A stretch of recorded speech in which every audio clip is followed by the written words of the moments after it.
નમસ્કાર મિત્રો, એજ્યુવર્ડ યુટ્યુબ ચેનલમાં આપનું હાર્દિક સ્વાગત છે। આજે આપણે ધોરણ 6માં નવા પાઠ્યપુસ્તક પર આધારિત કુતૂહલ વિજ્ઞાનમાં પાઠ બીજો સજીવ સૃષ્ટિમાં વિવિધતાનો અભ્યાસ કરીશું। જો તમે મારી યુટ્યુબ ચેનલ સબસ્ક્રાઈબ ના કરી હોય તો સબસ્ક્રાઈબ કરો, લાઈક કરો અને બેલ આઇકોન બટન દબાવો જેથી લેટેસ્ટ અપડેટ તમને મળતા રહે। નમસ્કાર મિત્રો, આજે આપણે ધોરણ 6 કુતૂહલ વિજ્ઞાનમાં પ્રકરણ 2 સજીવ સૃષ્ટિમાં વિવિધતાનો અભ્યાસ કરીશું। તેની અંદર આપણે વિકલ્પો જોઈશું। પ્રથમ, નીચેના પૈકી કઈ વનસ્પતિ છોડ છે? તો એમાં સી આવે। નીચેના પૈકી કઈ વનસ્પતિ શ્રુપ છે?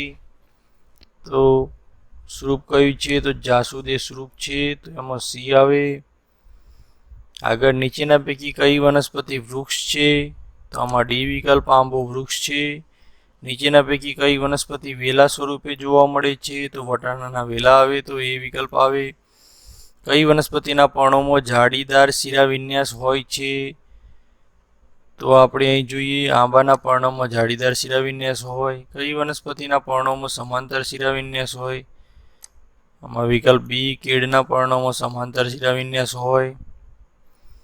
સાતમો જોઈએ આપણે, નીચેના પૈકી કઈ વનસ્પતિ સોટીમય મૂળતંત્ર ધરાવે? તો સોટીમય મૂળતંત્ર એ આપણે સરસવના છોડમાં જોવા મળે, ડી વિકલ્પ। નીચેના પૈકી કઈ વનસ્પતિ તંતુમય મૂળતંત્ર ધરાવે? તો એ મકાઈ તંતુમય મૂળતંત્ર ધરાવે। કઈ વનસ્પતિના બીજમાં એક બીજપત્ર હોય છે? તો આપણે મકાઈના બીજમાં એક બીજપત્ર હોય છે। માછલી તેના શરીરના કયા અંગ દ્વારા પાણીમાં હલનચલન કરે છે? તો માછલી એ મીનપક્ષ દ્વારા હલનચલન કરે છે। નીચેના પૈકી કયું પ્રાણી પાણીમાં જ તેમજ જમીન પર બંને જગ્યાએ રહી શકે છે? તો દેડકો વિકલ્પ એ આવે। 12મામાં નીચેનામાંથી કયું વૃક્ષ પર્વતીય વિસ્તારમાં જોવા મળે છે? તો વિકલ્પ ડી, દેવદાર એ પર્વતીય વિસ્તારમાં જોવા મળે છે। હવે આપણે 13મો વિકલ્પ જોઈએ, નીચેના પૈકી કઈ વનસ્પતિ રણ પ્રદેશમાં જોવા મળે છે? તો થોર એ રણ પ્રદેશમાં જોવા મળે। ઊંટના શરીરના કયા ભાગમાં ખોરાકનો સંગ્રહ થાય? તો ઊંટ એ ખૂંદની અંદર ખોરાક સંગ્રહ કરે। નીચેના પૈકી કયું અનુકૂલન ઊંટને પાણીની અછત સામે ટકી રહેવા માટે મદદ કરતા નથી? ખાસ નથી તો તેને લાંબા પગ હોય છે તે, તો ડી આવે। તો આ રીતે 15 વિકલ્પ હતા। હવે આપણે આગળ ખાલી જગ્યા જોઈશું। પ્રાણીઓના જમીન પરના નિવાસસ્થાનને ખાલી જગ્યા કહે છે। ભૂનિવાસી। કેટલાક પ્રાણીઓ પાણીમાં તેમજ જમીન પર એમ બંને જગ્યાએ રહી શકે તેને ઉભયજીવી પ્રાણીઓ કહે છે। માછલી મીનપક્ષની મદદથી પાણીમાં તરી શકે છે। પછી પર્વતીય વિસ્તારમાં વૃક્ષો સામાન્ય રીતે શંકુ આકારના હોય છે તેમજ ઢાળવાળી શાખાઓ અને સોયાકાર પર્ણો ધરાવે છે। ફળો ખાતા પ્રાણીઓ બીજનો ફેલાવો કરવા મદદ કરે છે। આગળ છઠ્ઠું, શેરડીના છોડ તંતુમય પ્રકારનું મૂળતંત્ર ધરાવે છે। ચણાના છોડના પર્ણોમાં જાળીદાર શિરાવિન્યાસ હોય છે। બુરાંશના છોડનું નિવાસસ્થાન પર્વતો છે। ઊંટ પ્રાણીને રણનું વાહન કહે છે। લદ્દાખના ઠંડા રણમાં રહેતા ઊંટની 2 ખૂંદ હોય છે। હવે આગળ આપણે માત્ર ઉત્તર જોઈએ। તો પ્રશ્ન 1, બારમાસી કયા પ્રકારની વનસ્પતિ છે? તો તે છોડ છે। શ્રુપ પ્રકારની વનસ્પતિઓના 2 નામ આપો? જાસૂદ અને કરેણ। નબળા પ્રકારવાળી વનસ્પતિ જે ટટ્ટાર રહી શકતી નથી તેથી જમીન પર પથરાય છે તેને શું કહે છે? ભૂપસારી। પર્ણોમાં શિરાઓ દ્વારા રચાતી તરાહ કે ભાતને શું કહે છે? શિરાવિન્યાસ। વડ કે પીપળાના પર્ણોમાં કયા પ્રકારનો શિરાવિન્યાસ હોય છે? જાળીદાર શિરાવિન્યાસ, અથવા તો એને ઝાલાકાર શિરાવિન્યાસ પણ કહે છે બીજું નામ। થોરના છોડના કયા ભાગમાં પાણીનો સંગ્રહ થાય છે? એનું માસલ પ્રકાંડ હોય તેની અંદર પાણીનો સંગ્રહ થાય। 2 ખૂંદ ધરાવતા ઊંટ ભારતમાં ક્યાં જોવા મળે છે? લદ્દાખના ઠંડા રણમાં। બંગાળાના વાઘની ઘટતી જતી વસ્તીને બચાવવા માટે પ્રોજેક્ટ ટાઈગર કઈ સાલમાં શરૂ કરવામાં આવ્યો તો ઈસવીસન 1973માં પ્રોજેક્ટ ટાઈગર શરૂ કર્યો હતો. આ રીતે માત્ર ઉત્તર અહીં સમાપ્ત થાય છે. હવે આપણે ખરા ખોટા જોઈશું. પ્રથમ ખરું ખોટું, ગુલાબના છોડ સ્વરૂપનું ઉદાહરણ છે કારણ કે તેને કથ્થાઈ રંગનું સખત અને પાતળું પ્રકાંડ છે. સાચું. મકાઈ, ઘઉં, ડોગર વગેરે એકદળી છોડ છે. સાચું. ઊંટ લાંબા સમય સુધી પાણી પીધા વગર જીવી શકે છે. સાચું. જે છોડના પર્ણોમાં જાળીદાર શિરાવિન્યાસ હોય તેને તંતુમય મૂળતંત્ર હોય છે. ખોટું. ગરમ રણમાં રહેતા ઊંટને પહોળી ખરી ધરાવતા લાંબા પગ રણની રેતીમાં ચાલવામાં મદદરૂપ બને છે. સાચું. માછલીનું ધારારેખી આકારનું શરીર તેનું પાણીમાં તરવું સરળ બનાવે છે. સાચું.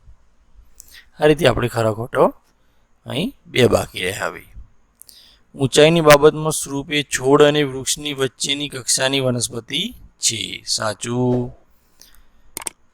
ઘોરાડની વસ્તી વધતી જાય છે તેને અટકાવવા આરક્ષિત પ્રદેશો જાહેર કરવામાં આવ્યા છે. ખોટું. હવે આપણે એક બે વાક્યમાં ઉત્તર જોઈશું. છોડનું પ્રકાંડ કેવું હોય છે? છોડનું પ્રકાંડ લીલું, પાતળું, કુમળું અને ટૂંકું હોય છે. સ્વરૂપનું પ્રકાંડ કેવું હોય છે? સ્વરૂપનું પ્રકાંડ કથ્થાઈ રંગનું, પ્રમાણમાં મજબૂત પરંતુ બહુ જાડું હોતું નથી. વેલા કોને કહે છે? નબળા પ્રકાંડવાળી વનસ્પતિ જેને ઊંચે ચડવા અને વૃદ્ધિ પામવા માટે આધારની જરૂર હોય છે તેને વેલા કહે છે. કયા પ્રકારના મૂળ ધરાવતી વનસ્પતિને સહેલાઈથી ઉખેડી શકાતી નથી? ચોટીમય મૂળ ધરાવતી વનસ્પતિને સહેલાઈથી ઉખેડી શકાતી નથી. હવે આગળ પાંચમો પ્રશ્ન, થોર ક્યાં જોવા મળે છે? થોર રણ પ્રદેશમાં જોવા મળે છે. પર્વતીય વિસ્તારમાં કયા પ્રકારના વૃક્ષો જોવા મળે છે? પર્વતીય વિસ્તારમાં વૃક્ષો મોટે ભાગે શંકુ આકારના અને ઢોળાવવાળી શાખાઓ અને સોયાકાર પર્ણો ધરાવે છે. સુંદર અને રંગીન પુષ્પો ધરાવતી વનસ્પતિઓના બે ઉદાહરણ આપો. ગુલાબ અને બુરાંશ એ સુંદર અને રંગીન પુષ્પો ધરાવતી વનસ્પતિ છે. જાસૂદ પણ સુંદર અને રંગીન પુષ્પો ધરાવે છે. બીજમાં બે બીજપત્ર હોય તેવી બે વનસ્પતિઓના નામ આપો. વાલ અને રાજમાના બીજમાં બે બીજપત્ર હોય છે. કઠોળ પ્રકારની વનસ્પતિમાં દરેકમાં બે બીજપત્ર હોય અને મગફળીમાં પણ બે હોય. નીચેનામાંથી કયા ભૂનિવાસ સ્થાન છે? તો ઘાસના મેદાન અને રણ એ ભૂનિવાસ સ્થાન છે. જૂથ બનાવવાની અગત્યતા શી છે? જૂથ બનાવવાથી વસ્તુઓને તેમની સમાનતા અને ભિન્નતાના આધારે સમજવામાં અને તેનો અભ્યાસ કરવામાં સરળતા રહે છે. આગળ આપણે વ્યાખ્યાઓ. જે વિવિધતા કોઈ ચોક્કસ પ્રદેશમાં વિવિધ પ્રકારની વનસ્પતિઓ અને પ્રાણીઓ જોવા મળે છે અને તે પ્રદેશની જૈવ વિવિધતા કહે છે. નિવાસસ્થાન વનસ્પતિઓ અને પ્રાણીઓ જ્યાં રહે છે તે સ્થળને તેમનું નિવાસસ્થાન કહે છે. ઉભયજીવીઓ કેટલાક પ્રાણીઓ જમીન પર તેમજ પાણીમાં રહી શકે છે. આવા પ્રાણીઓને ઉભયજીવીઓ કહે છે.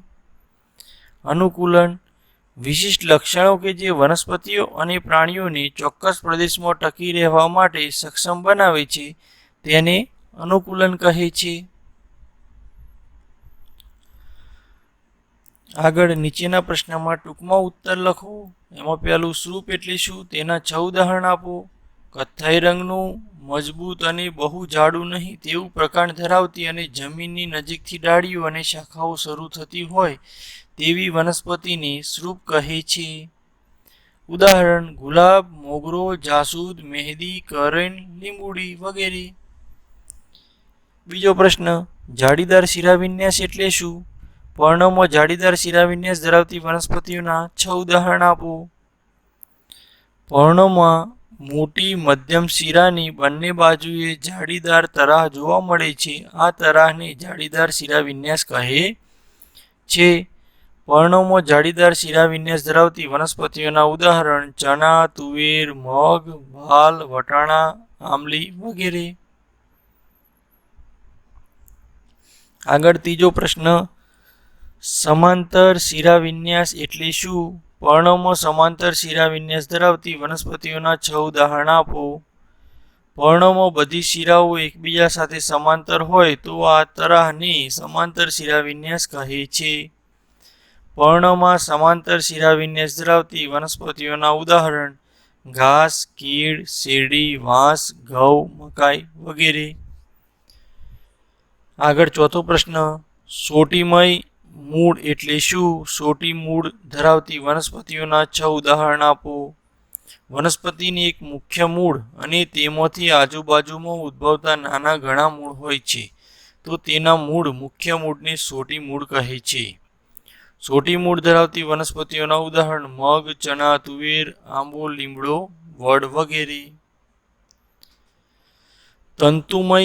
તંતુમય મૂળ એટલે શું? તંતુમય મૂળ ધરાવતી વનસ્પતિઓના 6 ઉદાહરણ આપો. વનસ્પતિને મુખ્ય મૂળ ન હોય પરંતુ તેના પ્રકારના પાયામાંથી એક સરખા પાતળા અને તોતણા જોવા અસંખ્ય નાના મૂળ ઉદ્ભવેલા હોય છે તો આવા મૂળને તંતુમય મૂળ કહે છે. તેના ઉદાહરણ, તંતુમય મૂળ ધરાવતી વનસ્પતિઓના ઉદાહરણ ઘાસ, ઘઉં, બાજરી, જુવાર, ડોગર, શેરડી, મકાઈ વગેરે. દ્વિદળી વનસ્પતિ એટલે શું? તેના 6 ઉદાહરણ આપો. વનસ્પતિના બીજમાં 2 બીજપત્ર હોય તો તેવી વનસ્પતિને દ્વિદળી વનસ્પતિ કહે છે. ચના, તુવેર, મગ, વાલ, વટાણા, આંબલી વગેરે. એકદળી વનસ્પતિ એટલે શું? તેના 6 ઉદાહરણ આપો. વનસ્પતિના બીજમાં એક જ બીજપત્ર હોય તો તેવી વનસ્પતિને એકદળી વનસ્પતિ કહે છે. એકદળી વનસ્પતિઓના ઉદાહરણ બાજરી, ડાંગર, ઘાસ, જુવાર, ઘઉં, મકાઈ વગેરે. આગળ 8મો પ્રશ્ન, નીચેના પ્રાણીઓમાં હલનચલનની રીત અને હલનચલનનું અંગ જણાવો. ક્રમ, પ્રાણીઓ હલનચલનની રીત, હલનચલનનું અંગ. કાગડો હલનચલનની રીત ઉડવું, ચાલવું. હલનચલનનું અંગ પાંખો અને પગ. માછલીમાં હલનચલનની રીત તરવું અને હલનચલનનું અંગ મીનપક્ષ. વંદામાં ચાલવું, ઉડવું, પગ અને પાંખો. બકરીમાં ચાલવું અને એનું હલનચલનનું અંગ પગ. અહીં આપણને 2 પુષ્પો આપે છે. નીચેના પર્ણ આપ્યા છે. નીચેના પર્ણને ઓળખો અને તેમના શિરાવિન્યાસ જણાવો. તો અહીં આપણે પહેલું પર્ણ છે જાસૂદનું છે, બીજું પર્ણ છે કેળનું પર્ણ છે. જાસૂદનું પર્ણમાં જાળીદાર શિરાવિન્યાસ હોય, કેળના પર્ણમાં સમાંતર શિરાવિન્યાસ હોય. આગળ નિવાસસ્થાનના જુદા જુદા પ્રકાર જણાવો. નિવાસસ્થાનના મુખ્ય 2 પ્રકાર છે, ભૂમિય નિવાસસ્થાન, જલીય નિવાસસ્થાન. ભૂમિય નિવાસસ્થાનમાં નીચેનો સમાવેશ થાય છે: જંગલો, ઘાસના મેદાનો, રણ પ્રદેશો, પર્વતીય વિસ્તારો, દરિયાઈ કિનારાના પ્રદેશો. હવે આપણે બીજું નિવાસસ્થાન જલીય નિવાસસ્થાનના નીચેનો સમાવેશ થાય છે: તળાવ, સરોવર, નદી, મહાસાગર, કળન એટલે કે દલદલ. અહીં 2 પ્રકારના બીજ આપેલા છે. આ બીજ જે વનસ્પતિના છે તેના મૂળ, પર્ણ, શિરાવિન્યાસ વચ્ચે તમને શું તફાવત જોવા મળે છે? તો અહીં ઘઉંનું બીજ છે અને રાજમાનું બીજ છે. અહીં ઘઉં અને રાજમા 2 પ્રકારના બીજ આપેલા છે. ઘઉં એકદળી બીજ છે જ્યારે રાજમામાં વિછડી એટલે કે દ્વિદળી બીજ છે. તેમના છોડની મૂળ અને પર્ણનો શિરાવિન્યાસમાં નીચે મુજબનો તફાવત છે. ઘઉં મૂળ, તેના છોડના મૂળ તંતુમય મૂળ છે. તેના પ્રકાર નીચેના ભાગથી ઉદ્ભવેલા પાતળા મૂળની સમૂહ તંતુમય મૂળતંત્રની રચના કરે છે. શિરાવિન્યાસ, તેના પર્ણમાં સમાંતર શિરાવિન્યાસ હોય છે. તેના પર્ણમાં શિરાઓ એકબીજા સાથે સમાંતર હોય છે. રાજમાના મૂળ, તેના છોડના મૂળ સોટીમય મૂળ છે. તેને મધ્યમાં એક મુખ્ય મૂળ અને તેની બાજુમાંથી નાના મૂળ ઉદ્ભવે છે જે સોટીમય મૂળતંત્રની રચના કરે છે. શિરાવિન્યાસ, તેના પર્ણમાં જાળીદાર શિરાવિન્યાસ હોય છે. તેના પર્ણમાં મોટી મુખ્ય શિરાની બંને બાજુએ જાળીદાર તરાહ હોય છે. હવે આગળનો પ્રશ્ન, જૂથ એ માં દ્વિદળી બીજ, મૂળનો પ્રકાર સોટીમય. જૂથ બી માં એકદળી બીજ, મૂળનો પ્રકાર તંતુમય. તો સોટીમય મૂળ અને દ્વિદળી બીજ કયા? ચણા, તુવેર, મગ, વાલ, વટોણા, આંબલી વગેરે. એકદળી તંતુમય મૂળ ઘાસ, કેળ, શેરડી, વાંસ, ઘઉં, મકાઈ વગેરે. એ જૂથની વનસ્પતિમાં બીજ કઈ સમાનતા છે? પર્ણમાં જાળીદાર શિરાવિન્યાસ છે. બી જૂથની વનસ્પતિ બીજી કઈ સમાનતા છે? પર્ણમાં સમાંતર શિરાવિન્યાસ છે. હવે અહીંયા આપણે બે જૂથમાં વિભાજન કરવાના છે. આ પ્રકરણમાં ચર્ચા કર્યા સિવાય અન્ય કોઈ લક્ષણના આધારે બે જૂથમાં વિભાજન કરો. તો પહેલાં આપણે ઉડી શકે તેવા પ્રાણીઓ, ઉડી ન શકે તેવા પ્રાણીઓ, ઉડી શકે તેવા વંદો, કબૂતર, ચામાચીડિયું, તીર, ઉડી ન શકે તેવા ગાય, કાચબો, વેલ, માછલી, ગરોળી. અને બીજો એક પ્રકારે વર્ગીકરણ થાય સસ્તન પ્રાણીઓ, સસ્તન ન હોય તેવા પ્રાણીઓ. સસ્તન પ્રાણીઓમાં ગાય, ચામાચીડિયું, વેલ. સસ્તન ન હોય તેમાં વંદો, કબૂતર, કાચબો, માછલી, તીડ, ગરોળી વગેરે. હવે આપણે અહીં જોઈએ ફ્લો ચાર્ટનું વિશ્લેષણ કરો. વનસ્પતિ શું પર્ણો ધરાવે છે? તો હા. શું તેમાં જાળીદાર શિરાવિન્યાસ છે? તો એમાં હા અને બીમાં ના. તો જાળીદાર શિરાવિન્યાસ ચણા, તુવેર, મગ, વાલ, વટાણા, આંબલી વગેરે. જાળીદાર શિરાવિન્યાસ ના હોય તો બાજરી, ડાંગર, ઘાસ, જુવાર, ઘઉં, મકાઈ વગેરે. અહીં આપણે કહે છે મનુની માતા કિચન ગાર્ડનની જાળવણી કરે છે. એક દિવસ તે જમીન ખોદીને મૂળો કાઢી રહી હતી. તેમને મનુને કહ્યું કે મૂળો એક પ્રકારનું મૂળ છે. મૂળાનું અવલોકન કરો અને તે કયા પ્રકારનું મૂળ છે તે લખો. મૂળના છોડના પર્ણમાં તમે કયા પ્રકારનો શિરાવિન્યાસ જોશો? મૂળો એ સોટી મૂળ પ્રકારનું મૂળ છે. સોટી મૂળ એ મુખ્ય કેન્દ્ર સ્થળે એક જાડું મૂળ હોય જે જમીનમાં ઊંડે સુધી વિસ્તરેલું હોય છે. મૂળાના છોડના પર્ણોમાં જાળીદાર શિરાવિન્યાસ હોય છે. આ શિરાવિન્યાસની રચનામાં એક મોટી મધ્ય શિરાની બંને બાજુએ જાળીદાર તરા ભાત હોય છે. મૂળો એ સોટી મૂળ છે અને તેના છોડના પર્ણોમાં જાળીદાર શિરાવિન્યાસ હોય છે. આગળ 16મો ક્વેશ્ચન.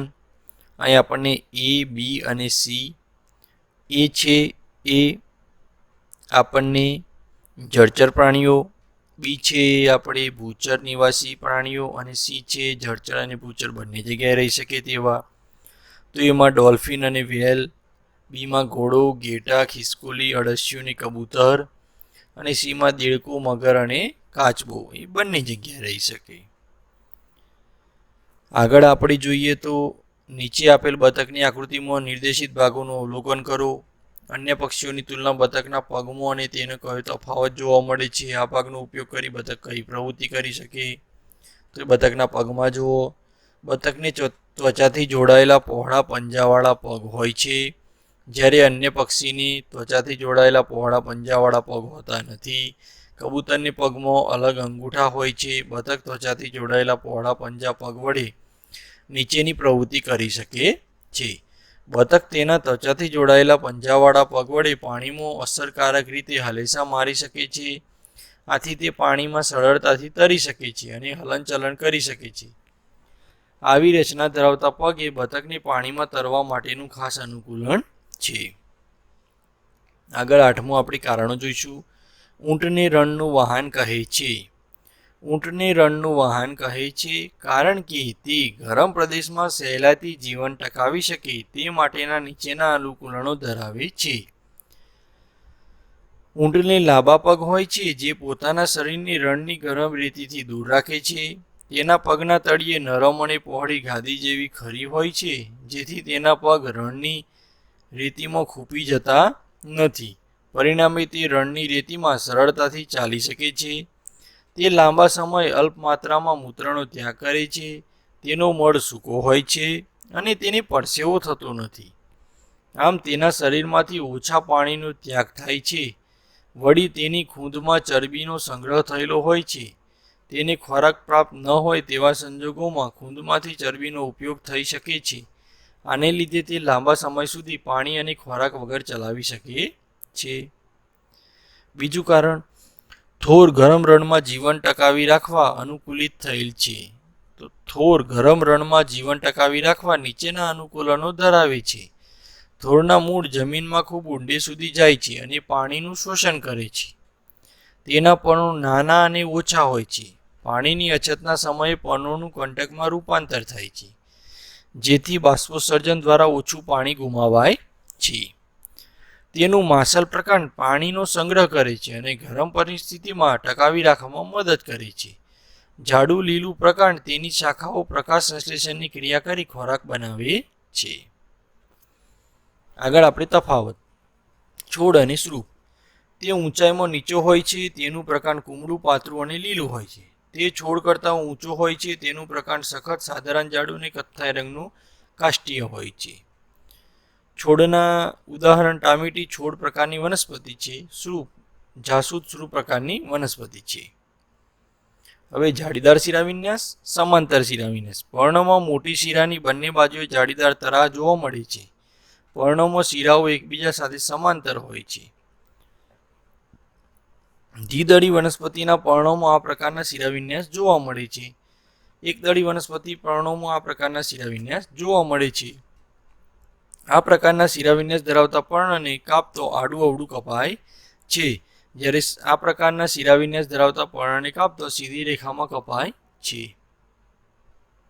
હવે આગળ સોટીમય મૂળ, તંતુમય મૂળ. તેમાં એક મુખ્ય મૂળ અને તેમાંથી આજુબાજુના ઉદ્ભવતા ઘણા નાના મૂળ હોય છે. તંતુમય મૂળમાં તેમાં મુખ્ય મૂળ હોતું નથી. તેને ઘણા એક સરખા તંતુઓ જેવા નાના નાના મૂળ હોય છે. સોટીમય મૂળ તે જમીનમાં ઊંડે ઉતરે છે. તંતુમય મૂળ તે જમીનમાં ખૂબ ઊંડે જતું નથી. સોટીમય મૂળ દ્વિદળી વનસ્પતિઓ આ પ્રકારના મૂળ હોય છે. તંતુમય મૂળ એકદળી વનસ્પતિઓમાં આ પ્રકારના મૂળ હોય છે. હવે એકદળી બીજ, દ્વિદળી બીજ. તેમાં એક જ બીજપત્ર આવેલું હોય છે. દ્વિદળી બીજ તેમાં બે બીજપત્રો આવેલા હોય છે. એકદળી બીજ સામાન્ય રીતે તેને પાતળું બીજપત્ર હોય છે. મકાઈ અને ઘઉં એકદળી બીજ છે. સામાન્ય રીતે તેને માંસર બીજપત્ર હોય છે. ચણા અને રાજમા દ્વિદળી બીજ છે. હવે આપણે વર્ગીકરણ જોઈએ. છોડ, સૃપ અને વૃક્ષ. છોડમાં બારમાસી મકાઈ, સૃપમાં તુલસી, જાસૂદ, મેદી, વૃક્ષમાં લીમડો, વડ, આસોપાલવ. ચલો, જાળીદાર શિરાવિન્યાસ, સમાંતર શિરાવિન્યાસ. તુલસી, જાસૂદ, વડ, પીપળો. સમાંતર શિરાવિન્યાસમાં ઘઉં, મકાઈ, વાંસ, ઘાસ. ત્રીજો સોટીમય મૂળ, તંતુમય મૂળ. સોટી મૂળમાં આંબો, સરસવ, બારમાસી, તુલસી. તંતુ મૂળમાં બાજરી, નાળિયેરી, શેરડી. હવે એકદળી વનસ્પતિ, દ્વિદળી વનસ્પતિ. ડાંગર, બાજરી, મકાઈ, ઘઉં એકદળી. ચણા, મગ, આંબલી, સરસવ દ્વિદળી. અહીં આપણે જોડકા જોઈએ. રણ પ્રદેશ, તો રણ પ્રદેશમાં આપણને ઊંટ જોવા મળે. પહાડી પ્રદેશમાં એ રીંછ જોવા મળે સફેદ. ઘાસનું મેદાનમાં હરણ. અને મહાસાગરમાં સિંહ, વેલ જોવા મળે. બીજું માછલી, તો માછલી મીનપક્ષી. ઊંટમાં ખૂંદ હોય. દેવદાર એ શંકુ જેવો આકાર ધરાવે છે. થોર એ માંસલ પ્રકાર ધરાવે છે. હવે આપણે અહીં મૂળના પ્રકાર આકૃતિ દોરી સમજાવો. તો અહીં આપણે બે મૂળની આકૃતિ દોરી, સોટી મૂળ અને તંતુ મૂળ. મૂળના બે પ્રકાર, સોટી મૂળ, તંતુ મૂળ. સોટી મૂળ તેમાં એક મુખ્ય મૂળ અને તેમાંથી આજુબાજુ મૂળ ઉદ્ભવેલા હોય છે. આ મુખ્ય મૂળને સોટી મૂળ કહે છે. તે જમીનમાં ઊંડે સુધી ફેલાયેલો હોય છે. સોટી મૂળ દ્વિદળી વનસ્પતિ જેવી કે તુવેર, મગ, વાલ, વટાણો, આંબો, લીમડો, વડ વગેરેમાં સોટી મૂળ જોવા મળે છે. તંતુ મૂળ તેમાં મુખ્ય મૂળ હોતું નથી. પ્રકારના પાયામાંથી ઘણા બધા તોતણા જેવા એક સરખા પાતળા મૂળ જોવા મળે છે. તેને તંતુ મૂળ કહે છે. તે જમીનમાં ઊંડે સુધી જતા નથી, પરંતુ જમીનના ઉપરના પડમાં વિસ્તૃત થઈ ફેલાય છે. આથી તંતુ મૂળ ધરાવતી વનસ્પતિઓને જમીનમાંથી સહેલાઈથી ઉખાડી શકાય છે. મકાઈ, ઘઉં, ઘાસ આ બધા તંતુ મૂળના ઉદાહરણ છે. અહીં આપણે બે વસ્તુ જોઈએ. પર્વતીય બકરી, મેદાની વિસ્તારમાં જોવા મળતી બકરી. તો સમાનતા, બંને પ્રકારની બકરીઓ એક જ વર્ગની છે. બંને ભૂનિવાસી પ્રાણીઓ છે. બંને તૃણાહારી પ્રાણીઓ છે. તેમનો મુખ્ય આહાર ઘાસ અને પર્ણો છે. આ સમાનતા. હવે તેમનો તફાવત. પર્વતીય બકરી તે પર્વતીય વિસ્તારમાં જોવા મળતી બકરી છે. તે ઘટ અને લાંબી રૂવાટી હોય છે, જે પર્વત પરના ઠંડા પવનો અને તાપમાન સામે રક્ષણ આપે છે. ચરબીનો સંગ્રહ થવાને કારણે તેનું શરીર વધારે સ્નાયુબદ્ધ હોય છે. તેની પર્વતના ખડકાળ ઢાળ ચડવા મજબૂત ખરીઓ હોય છે. જ્યારે મેદાની વિસ્તારમાં જોવા મળતી બકરી તે ઘાસવાળા મેદાનમાં રહે છે. તેની પાતળી ટૂંકી રૂવાટી હોય છે, જે હુંફાળી ગરમ આબોહવામાં અનુકૂળ હોય છે. પર્વતીય બકરીની સરખામણીમાં તેનું શરીર ઓછું સ્નાયુબદ્ધ હોય છે. તેની સપાટ મેદાની વિસ્તારમાં ચાલવા માટે વધુ યોગ્ય હોય તેવી ખરીઓ હોય છે. આ તફાવતના કારણે તેમના ભિન્ન વસવાટ અને ભિન્ન આબોહવાકીય પરિસ્થિતિ છે. તેઓને જીવન ટકાવી રાખવા અનુકૂલનો વિકસાવે છે અને તેને કારણે આવો તફાવત દર્શાવે છે.